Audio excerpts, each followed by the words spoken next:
support the revolution. It's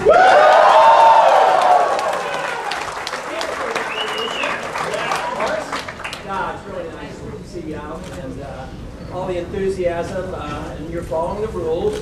We have fun doing this. Campaigning is hard work, but we're going to have some fun, and I understand that you're having a good time. No, but it is a wonderful chance to come and visit and talk about what we've been doing and talking about the campaign. And understand there'll be time later on for people to ask some questions. Yeah, and you get to ask some questions too. I can if you would like that. Easy ones.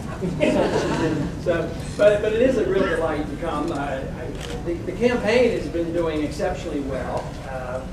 The other night I was on the Jay Leno show. Anybody see that? Yeah.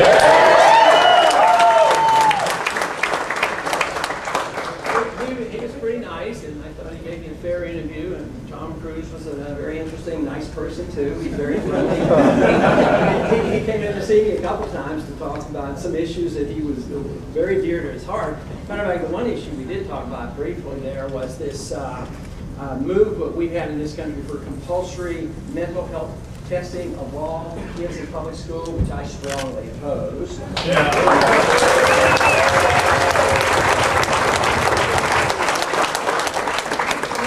That we shouldn't be concerned about issues like that. It's just that the responsibility is not with the government, it's with parents to deal with problems.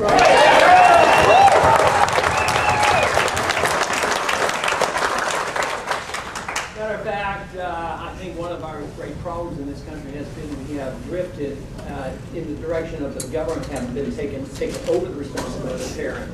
For instance, I'm one of those old-fashioned conservative Republicans. I don't think the federal government should be involved in our education system at all.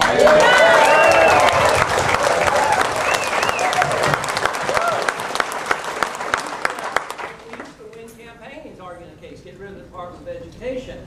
But where are we now today? Why are we having trouble defending ourselves as conservative Republicans? And one of the reasons is that we have doubled the size of the Department of Education. We have this No Child Left Behind. I mean, we don't need any more big government in Washington telling us what to do with our kids or our schools. All right.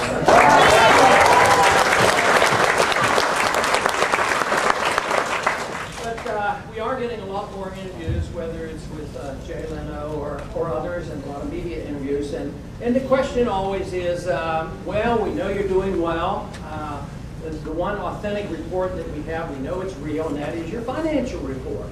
And that perked up a lot of ears and eyes in Washington, D.C. You know, I have to admit, in Washington, I have, on occasion, voted by myself. Constitution is a lonely position. But more come and talk to me now, and after the financial report came out, a lot of them came and talked to me. Like, hey, what's going on here? What is happening? And the neat part about that fundraising was that both in the second quarter and the third quarter, we surprised in the second quarter, but it was so much better in the third quarter when we raised $5 million. But the whole thing is we raised the money, and the money was still in the bank. And that amazed everybody. But it turned out, this wasn't a planned strategy. I like to give my staff or myself credit. It's just the way we were doing it. The money was coming in faster than we expected, and we were being very frugal. But it turned out, by having the money in the bank and then getting the publicity, we ended up with probably a lot more than $5 million worth of publicity, and we still had our money.